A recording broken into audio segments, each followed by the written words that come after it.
আসসালামু আলাইকুম রহমতুল্লাহি বারাকাতু। আমি হাফিজ মোহাম্মদ সিদ্দিকুর রহমান, সাভার আগ্রো ভ্যালি থেকে। আজকে আমরা আছি কুড়িগ্রাম জেলার কাঁঠালবাড়ি ইউনিয়নের পার্কের মোড় টোপের বাজার সংলগ্ন একটি মরিচের ক্ষেতে। আমার সঙ্গে আছেন শ্রদ্ধেয় বড় ভাই মোহাম্মদ তাজুল ইসলাম। এই মরিচ ক্ষেতটা উনি করেছেন। মরিচের জাত হলো সানড্রোপ। মাশাআল্লাহ, সব মরিচের গাছ একই সমান, ফলনও অত্যন্ত মন জুড়ানো ফলন। দেখে খুবই ভালো লাগলো।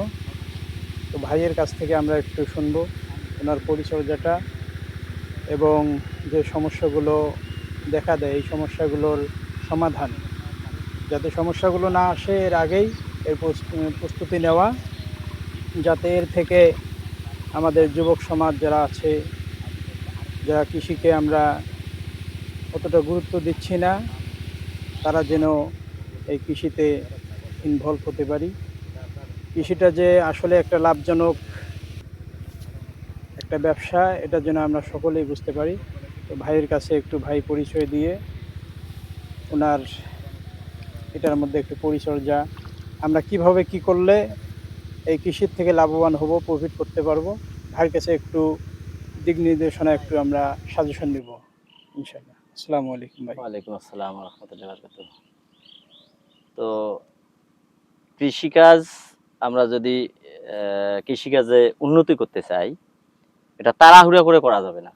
জি জি। জমিটা যখন আমরা প্রস্তুত করব তখন একটু সময় দিতে হবে, মাটিটা শোধন করতে হবে। তারপর যখন চারা লাগাবো, জমিতে রাসায়নিক সারের পরিবর্তে ভার্মি কম্পোস্ট ব্যবহার করব বেশি করে। Vermi compost. হ্যাঁ, আর মালচিং তো অবশ্যই করব। আধুনিক কৃষিতে মালচিং অবশ্যই করতে হবে, মালচিং এর ব্যবহার করতে হবে। আর গাছ লাগা থেকে ফল হারভেস্টের আগ পর্যন্ত আপনার শিডিউল স্প্রে প্ল্যান করতে হবে। আপনার ছত্রাকনাশক, কীটনাশক, তারপরে গোড়া স্প্রে, এগুলো আপনার শিডিউল অনুযায়ী একটার পর একটা করতে আমরা হবে। ওইটা কি কি ওষুধগুলো ব্যবহার করতে পারি? ঘুরায় ফিরে মনে করেন ভার্টিম্যাক্স, ওভেরন, মোভেন্টো, সোলেমন, আর ইয়ার মধ্যে ডায়াথিনেম, তারপরে আপনার হইলো কপার,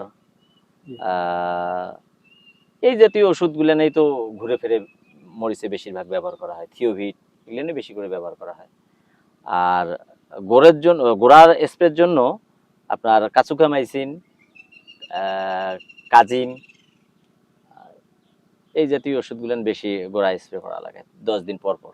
তাহলে আপনার মরিচের গোড়া পচবে না। আর উপর থেকে ছত্রাকনাশক, কীটনাশক, মাকড়নাশক স্প্রে করলে আপনার মরিচের গাছ ঢলে পড়বে না। আর ভার্মি ব্যবহার করলে সব গাছ এক সমান হবে, কোনো গাছ বড়, কোনো গাছ ছোট এইরকম হবে না, এবং গাছের দীর্ঘায়ু বাড়বে। রাসায়নিক ব্যবহার করলে গাছ যতদিন টিকবে, ভার্মি ব্যবহার করলে তার থেকে বেশি দিন টিকবে।